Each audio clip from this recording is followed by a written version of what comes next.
अब मान लीजिए कि ये मॉलिक्यूल अगर यहां से चला और इस वाल पे अगर टकराया, इस वाल पे टकराया, तो यहां पर फर्स्ट कोलिजन हुआ, पहला कोलिजन हुआ, फिर यहां से टकरा के जब ये इधर वापस आएगा, तो जब यहां आएगा तो यहां पर इस दीवार पे टकराएगा,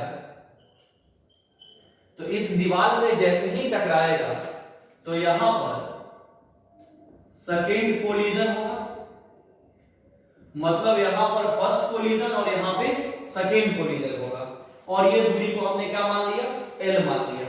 तो जब ये फर्स्ट कोलिजन हुआ और ये सेकेंड कोलिजन हुआ, तो बता यहां पर सबसे पहले इस पूरे प्रोसेस में टू कोलिजन में हम बोल रहे हैं, कॉपी में खुद से लिख लेना है कि ये दो बार जो कोलिजन हुआ, तो इस पूरे प्रोसेस में टोटल डिस्टेंस, इस पूरे प्रोसेस में टोटल डिस्टेंस कितना हुआ, तो टोटल डिस्टेंस हुआ भाई 2L, क्योंकि डिस्टेंस का मतलब होता है एक्चुअल लेंथ। तो यहां से यहां गया था L दूरी और यहां से यहां आया था L दूरी, तो टोटल दूरी कितना हो गया 2L। तो अगर यहां चेंज इन टाइम निकालना चाहे तो टाइम बराबर क्या होगा, डिस्टेंस बाय स्पीड। तो स्पीड की बात करेंगे तो यहां पर डिस्टेंस 2L हो जाएगा और स्पीड x के लॉन्ग है तो vx हो जाएगा। तो चेंज इन टाइम हमारा हो गया 2L बटा vx। तो जब चेंज इन टाइम निकल गया, चेंज इन टाइम जब निकल गया तो हम चाहेंगे तो यहां से फ्रीक्वेंसी निकाल सकते हैं। तो फ्रीक्वेंसी आपको पता है कि फ्रीक्वेंसी 1 बाय टाइम पीरियड होता है। तो फ्रीक्वेंसी जब 1 बाय टाइम पीरियड होगा तो चेंज इन टाइम पीरियड यहां पर चाहे तो लिख सकते हैं 2L बाय vx। ये ऊपर चला जाएगा तो फ्रीक्वेंसी क्या हो जाएगा, vx बाय 2L।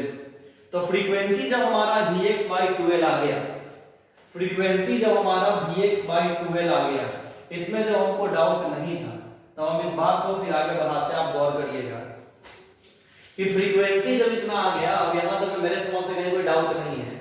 अब हम फोर्स निकालते हैं। तो फोर्स पढ़े हैं न्यूटन सेकेंड लॉ से, del p by del t, rate of change of momentum.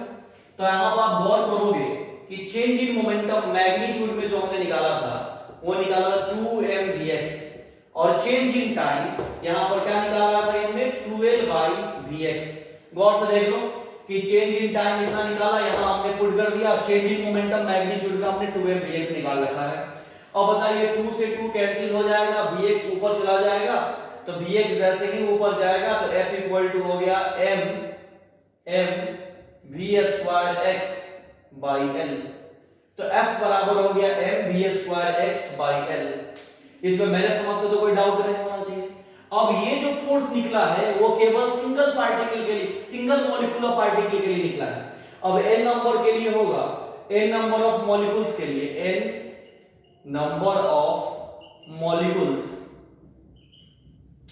तो n नंबर ऑफ मॉलिक्यूल्स के लिए n से मल्टीप्लाई कर देंगे तो n v square x by l।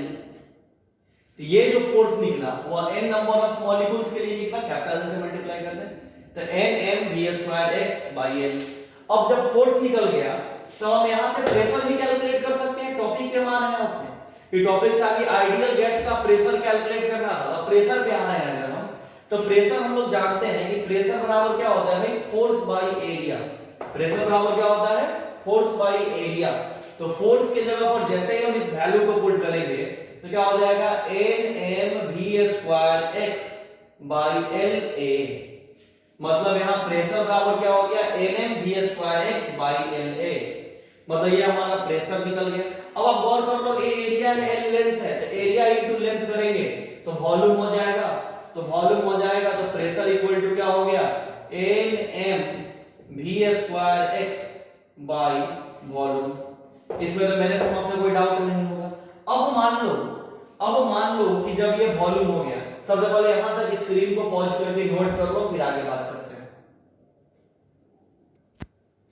अब गौर करिए, प्रेशर जब यहां तक आपका आ गया तब हम मान लीजिए कि n नंबर ऑफ मॉलिक्यूल्स के लिए अगर लिखें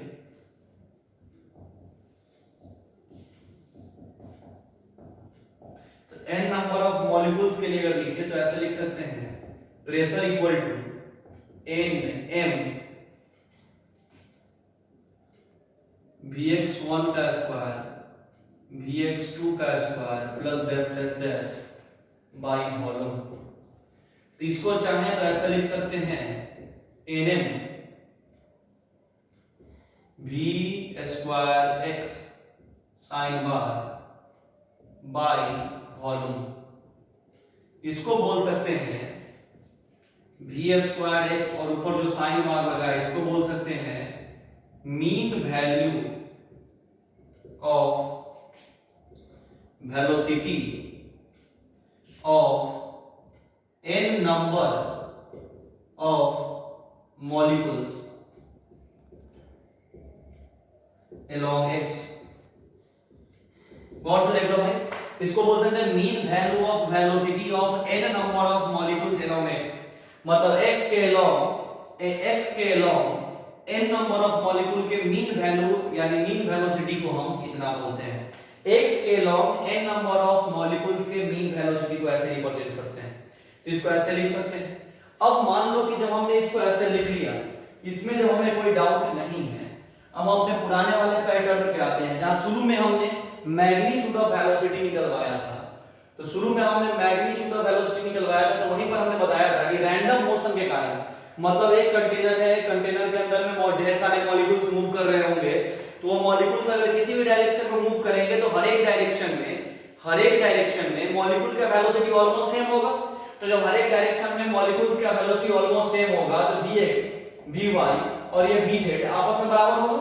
तो जब vx vy और vz आपस में बराबर होगा तो मैग्नीट्यूड में इसको ऐसे लिखा जा सकता था v square equal to vx square plus vy square plus vz square.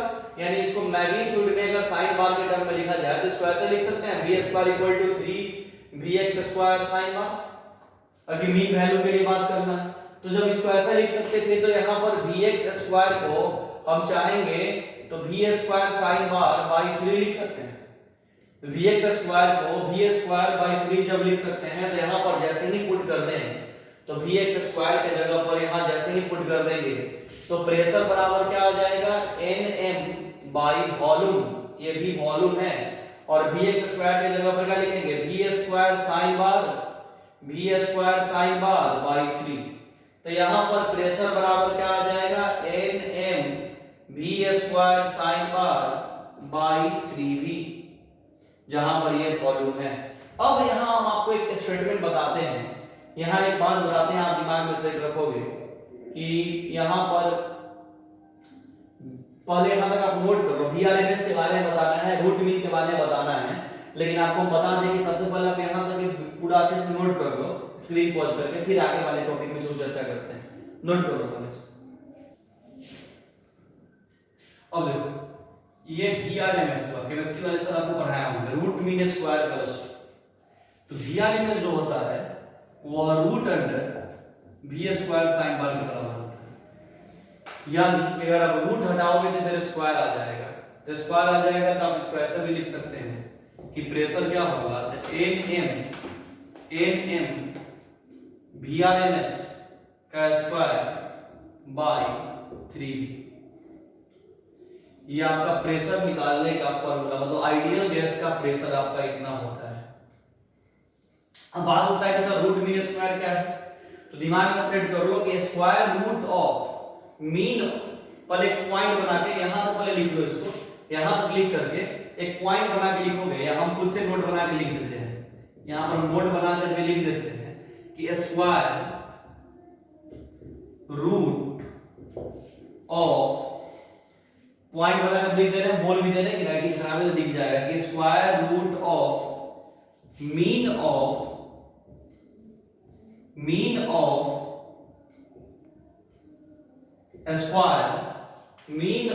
Square of the speed, mean of the square of the speed of different molecules, speed of different molecules is said to be RMS speed। मतलब ध्यान से पहले पढ़ देना कि square root of mean of square of the speed of different molecule is said to be RMS speed. Simple भाषा में समझ लो कि किसी के भी मीन वेलोसिटी के स्क्वायर, किसी के भी मीन वेलोसिटी के स्क्वायर को हम आरएमएस स्पीड बोलते हैं। बस इतना समझ में आ गया। ये आरएमएस का हुआ, ये आपका प्रेशर निकल गया, ये आपको दिमाग में सेट करके रखना है। अब इसके स्पेशल केस में हम आएंगे। तो स्पेशल केस में आने के पहले आप ये थ्योरेटिकल पार्ट है, इसलिए अच्छे से 2 मिनट 1 मिनट आप लिख लीजिए।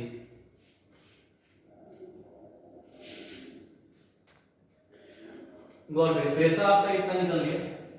इस फार्मूला को चाहिएगा तो इस फॉर्म में ले जा सकते हैं कि वॉल्यूम इधर मल्टीप्लाई कर दीजिएगा तो PV equal to mn Vr ms का स्क्वायर बाई 3। ये आपका फार्मूला है जो डायरेक्ट आपको यूज करना है। हम ऐसे ही नॉलेज के लिए आपको पूरा बता दिए हैं। आपको मेन ये फार्मूला दिमाग में रखना है, इसी पे आपको न्यूमेरिकल मिलेगा। अब बता दें ये फार्मूला में आगे हम एक्सप्लेन करेंगे, ऐसे भी एक्सपेरिमेंटल है, दिमाग में रखिएगा कि Vrms मतलब root mean square speed directly रूप से टेंपरेचर के ऊपर डिपेंड करता है। ये एक्सपेरिमेंटल एविडेंस है, आप दिमाग में रखोगे, आगे इसका यूज आएगा, वहां डिटेल में इसको एक्सप्लेन करेंगे कि Vrms का स्क्वायर जो है वो डायरेक्टली रूप से टेंपरेचर के ऊपर डिपेंड करता है। ये और इतना आप याद रख लेना। अब एक न्यूमेरिकल स्क्रीन को पॉज करके इसको लिख लो, फिर एक क्वेश्चन नोट फिर एक क्वेश्चन नोट करो। In a period of 1 second, in a period of 1 second, 5 into 10 to the power 23 nitrogen.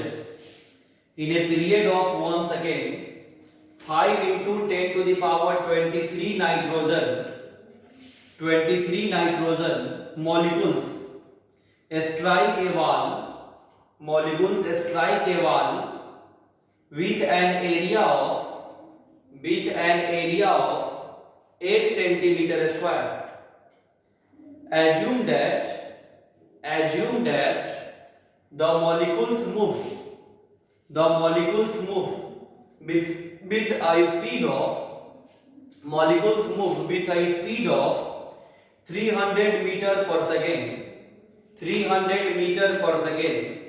and strikes the wall head on elastic collision. What is the pressure exerted on the wall? What is the pressure exerted on the wall? Mass of molecule is 4.65 into 10 to the power minus 26 kg. Mass of molecule 4.65 into 10 to the power minus 26 kg. चलिए इस question को screen को pause करके 2 minute question को solve करिए।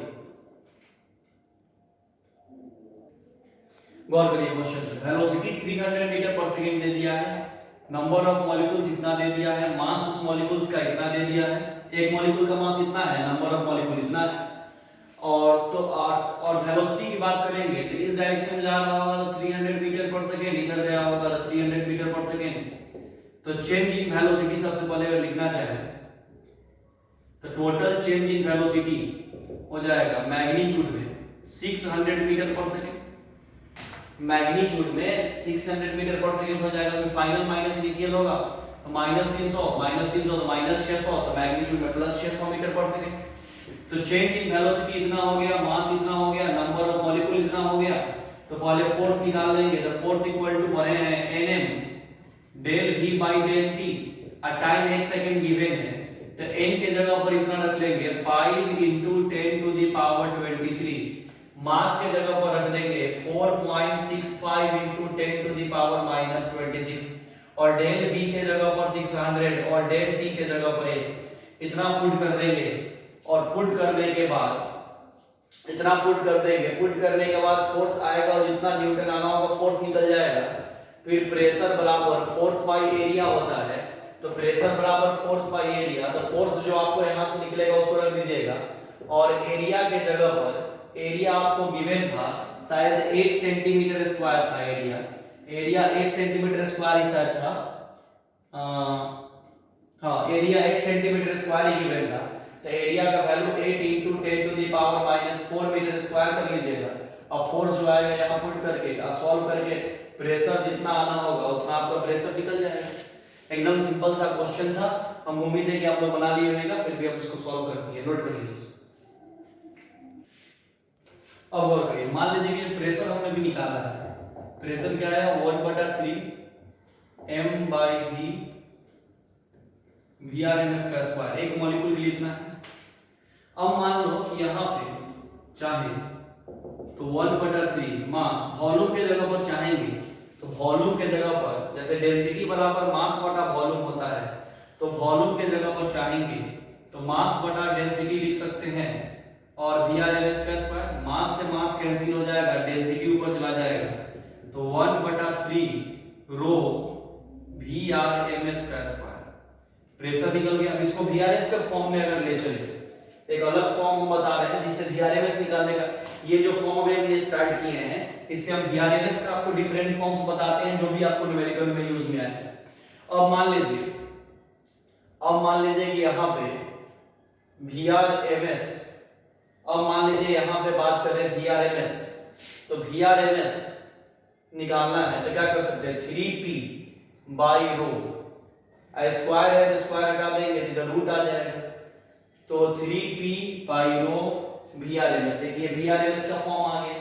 अब मान लो कि इसको चाहें तो ऐसा भी लिख सकते हैं √3p, ये रो डेंसिटी है तो डेंसिटी के जगह पर मास बटा वॉल्यूम करेंगे तो मास और वॉल्यूम ऊपर चला जाएगा तो 3pv/m। अब बता ऐसा जो केमिस्ट्री वाले सब बनाए होंगे हम भी थोड़ा बता देंगे, लेकिन pv बराबर nRT फेमस फार्मूला है और एक मोल के लिए होगा तो pv बराबर RT होता है, तो चाहा जाए तो pv के जगह पर हम RT लिख सकते हैं तो Vrms रूट अंडर क्या निकल जाएगा 3pRT/m। ये फॉर्मूला लिखने से तुम्हारा एक कॉन्सेप्ट क्लियर हो गया, यहाँ एक कॉन्सेप्ट क्लियर हो गया कि Vrms, अगर मान लो यहाँ P, R और M को अगर हम कांस्टेंट मान ले, R गैस कांस्टेंट होता है, ये प्रेशर और मास को कांस्टेंट मान ले, तुम्हारा देखो कॉन्सेप्ट क्लियर हो गया कि Vrms proportional √T, Vrms proportional √T, या रूट हटाओगे तो ऐसे भी लिख सकते हो Vrms स्क्वायर प्रोपोर्शनल T। यही बात थोड़ा देर पहले हमने डायरेक्ट लिखा था, इसी बात को थोड़ा देर पहले हमने डायरेक्ट लिखा था, बोला था कि आगे हम एक्सप्लेन करेंगे। अब यहाँ से ये तुम्हारे मन में डाउट नहीं आएगा कि ये क्यों हुआ कैसे हुआ, हम उसको बोले कि दिमाग में रख लो एक्सपेरिमेंटल डाटा है, इसको इस फॉर्म से भी हम समझ सकते हैं। इस एक्सपेरिमेंटल डाटा को चाहे तो हम इस फॉर्म से भी रिलेशन को निकाल करके हम समझ सकते हैं कि Vrms प्रोपोर्शनल T। ठीक है, यहाँ तक कंप्लीट हो गया, नोट करो। चलिए अब अगला हेडिंग बनाइए, derivation of gas law in kinetic theory of gas. Derivation of gas law in kinetic theory of gas. वही केमिस्ट्री में आप पढ़े होइएगा भाई गैस लॉज के बारे में, वही जैसे Boyle's law, Charles law, Avogadro law, इसी सब पर हम भी चर्चा करने वाले हैं। ठीक, तो सबसे पहले आप भी हेडिंग बना लो, हम जो बनाने जा रहे हैं बॉयल्स लॉ। बॉयल्स लॉ, तो बॉयल साहब ने कहा कि गिवन टेम्परेचर, मतलब किसी खास टेम्परेचर पे, मतलब कि जब टेम्परेचर कांस्टेंट रहेगा तब, तो बॉयल साहब ने कहा कि जब टेम्परेचर कांस्टेंट रहेगा, बॉयल साहब ने कहा कि जब टेम्परेचर कांस्टेंट रहेगा उस स्थिति में pressure of a given mass, Boyle साहब ने कहा कि जब टेम्परेचर कांस्टेंट रहेगा उस स्थिति में pressure of a given mass is inversely proportional to its volume. मतलब बॉयल साहब ने बताया कि जब टेम्परेचर कांस्टेंट रहेगा तो किसी भी दिए हुए मास, गिवन मास का जो प्रेशर होगा वह वॉल्यूम पे इनवर्सली रूप से डिपेंड करेगा। तो जब वो वॉल्यूम पे इनवर्सली रूप से डिपेंड करेगा तब आप यहाँ पे कॉमन सेंस लगाओ कि प्रोपोर्शनल के साइन को हटाओगे और इक्वल टू के साइन को दोगे तो कोई ना कोई कांस्टेंट आएगा, तो कांस्टेंट बाय v हो गया। अब इसको गुना कर देंगे तो pv इक्वल टू कांस्टेंट हो गया। अब जब pv इक्वल टू कांस्टेंट हो जाएगा, तो जब pv इक्वल टू कांस्टेंट हो जाएगा तो तो वैसी स्थिति में हम यहां पर चाहें तो ऐसे भी लिख सकते हैं सिमिलरली करके कि P1 V1 equal to constant, P2 V2 equal to constant, right equal है लेफ्ट इक्वल कर देंगे तो P1 V1 equal to P2 V2 एक रिलेशन आ सकता है।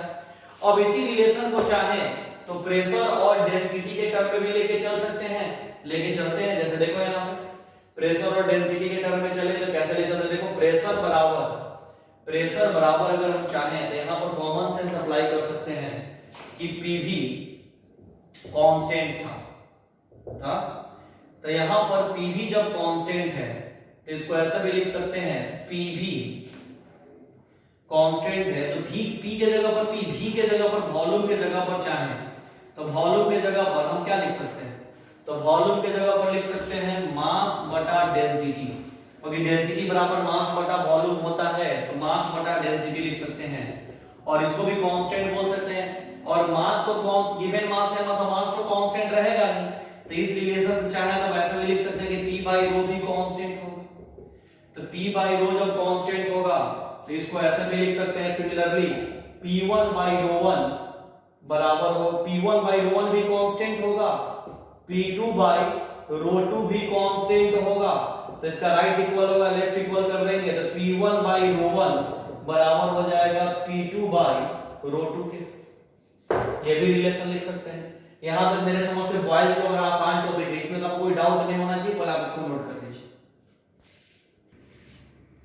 चलिए अब हम लोग प्रेशर वर्सेज वॉल्यूम का ग्राफिकल रिप्रेजेंटेशन पढ़ेंगे।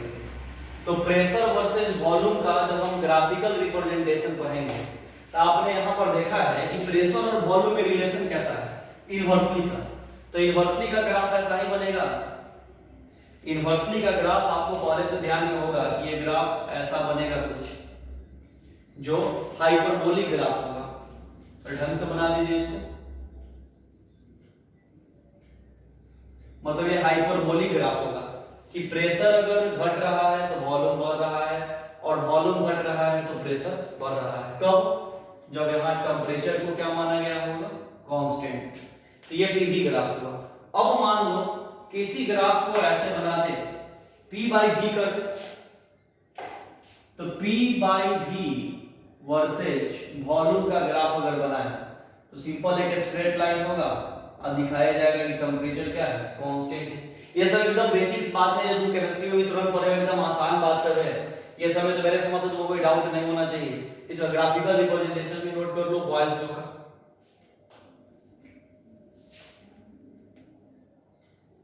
अब अगला हेडिंग बनाते हैं हम लोग चार्ल्स लॉ। अब हम लोग अगला हेडिंग बनाते हैं चार्ल्स लॉ। तो चार्ल्स लॉ में बड़ा कुछ सिंपल कॉन्सेप्ट कहा गया है कि जब प्रेशर कांस्टेंट रहेगा, चार्ल्स लॉ में बोला गया है कि जब प्रेशर क्या रहेगा, कांस्टेंट रहेगा, तो वैसी स्थिति में वॉल्यूम ऑफ अ गिवन मास, तो जो मास दिया गया हुआ है उस मास का जो वॉल्यूम है, मतलब मान लो कोई कंटेनर में जो गैस का जो मास होगा, उस मास का जो वॉल्यूम होगा वह एब्सोल्यूट टेंपरेचर पे डायरेक्टली रूप से डिपेंड कर रहा है। मतलब चार्ल्स लॉ में बताया गया है कि जब प्रेशर कांस्टेंट रहेगा, तो जब प्रेशर कांस्टेंट रहेगा तो वैसी स्थिति में वॉल्यूम ऑफ अ गिवन मास जो है वह डायरेक्टली रूप से एब्सोल्यूट टेंपरेचर पे डिपेंड करेगा। अब जब डायरेक्टली रूप से ये एब्सोल्यूट टेंपरेचर पे डिपेंड कर रहा होगा तो वैसी स्थिति में प्रोपोर्शनल हटा करके इक्वल टू का साइन देंगे, तो इक्वल टू का साइन देने पे कांस्टेंट आएगा, तो V equal to constant into temperature. इसमें तो मेरे समझ से कोई डाउट नहीं होना चाहिए। अब मान लो कि इस टेंपरेचर को इधर डिवाइड में ले चले तो V by T equal to constant हो जाएगा। अब मान लो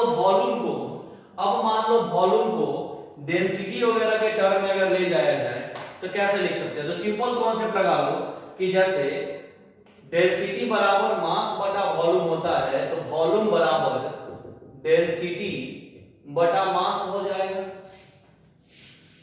वॉल्यूम बराबर डेंसिटी बटा मास हो जाएगा। तो वॉल्यूम बराबर जब डेंसिटी बटा मास हो जाएगा तो यहां पर अगर इसको पुट कर दें तो यहां जैसे ही पुट करेंगे तो क्या लिख सकते हैं, डेंसिटी बराबर हो जाएगा हमारा, सॉरी गलत लिख दी, डेंसिटी बराबर होता है मास बाय वॉल्यूम।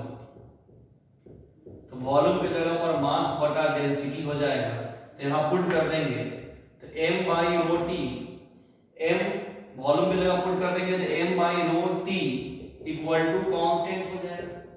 ध्यान से देखो m by rho T equal to constant हो जाएगा। यहां तक मेरे समझ कोई डाउट नहीं होना चाहिए, पहले हाथ तक नोट करो।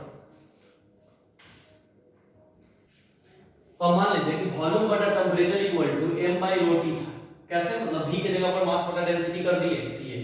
तो मास अगर कांस्टेंट होगा तो इस लिहाज से यहां पर चाहे तो डेंसिटी और टेंपरेचर को भी हम कांस्टेंट ले सकते हैं। तो जब डेंसिटी और टेंपरेचर भी जब कांस्टेंट हो जाएगा तो डेंसिटी 1 टेंपरेचर 1 भी कांस्टेंट होगा और डेंसिटी 2 और टेंपरेचर 2 भी कांस्टेंट होगा। तो दोनों का राइट इक्वल है, लेफ्ट इक्वल कर देंगे तो density 1 temperature 1 equal to density 2 temperature 2, ये दोनों भी आपस में बराबर हो जाएगा। अब इसका ग्राफिकल रिप्रेजेंटेशन अगर चार्ल्स लॉ का करें तो चार्ल्स लॉ का थ्योरेटिकल कॉन्सेप्ट पे हम आते हैं मेन, जो हमने पढ़ा था कि जब प्रेशर कांस्टेंट रहेगा तो वॉल्यूम टेंपरेचर पे डायरेक्टली रूप से डिपेंड करेगा। तो जब प्रेशर कांस्टेंट रहेगा तो वॉल्यूम टेंपरेचर पे जब डायरेक्टली रूप से डिपेंड करेगा तो इसका ग्राफिकल रिप्रेजेंटेशन कैसे लिखेंगे, तो ग्राफिकल रिप्रेजेंटेशन में वॉल्यूम होगा, टेंपरेचर होगा और यहाँ पे एक स्ट्रेट लाइन बना दोगे। तो स्ट्रेट लाइन बना दोगे मतलब स्ट्रेट लाइन में बताएगा कि वॉल्यूम टेंपरेचर पे डायरेक्टली रूप से डिपेंड कर रहा है और स्ट्रेट लाइन में एकदम ये नीचे वाला पोर्शन को डॉट डॉट से रिप्रेजेंट करना है ऐसा। इसमें मेरे समझ से तो कोई डाउट नहीं है। डॉट डॉट का कहानी भी तुम लोगों को पिछले ग्राफ में हम समझा चुके हैं, इसमें कहीं कोई दिक्कत नहीं होना चाहिए। ये चार्ल्स लॉ का ग्राफिकल रिप्रेजेंटेशन है, इसको आप नोट कर लीजिएगा, पूरा नोट कर लीजिए इसको। चलिए अगला हेडिंग बनाते हैं गैय-लुसाक्स लॉ, GAYLUSSACS, गैय-लुसाक्स लॉ, या इसको सिंपली बोल सकते हैं दूसरे शब्दों में प्रेशर लॉ। इसको सिंपल भाषा में बोल सकते हैं प्रेशर लॉ, मतलब गैय-लुसाक्स लॉ या प्रेशर लॉ।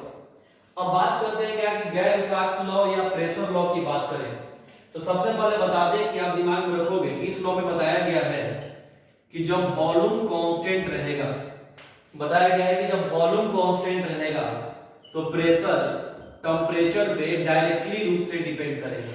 सिंपल कॉन्सेप्ट है भाई, याद रख लेना कि जब वॉल्यूम कांस्टेंट रहेगा तो प्रेशर टेंपरेचर पे डायरेक्टली रूप से डिपेंड करेगा, मतलब pressure equal to constant into temperature. तो pressure by temperature equal to हो जाएगा कांस्टेंट। तो pressure by temperature equal to आपका हो जाएगा कांस्टेंट। इसमें मेरे समझ से आपको कोई डाउट नहीं होना चाहिए, मतलब प्रेशर बाय टेंपरेचर आपको किसके बराबर हो जाएगा, कांस्टेंट के बराबर हो जाएगा।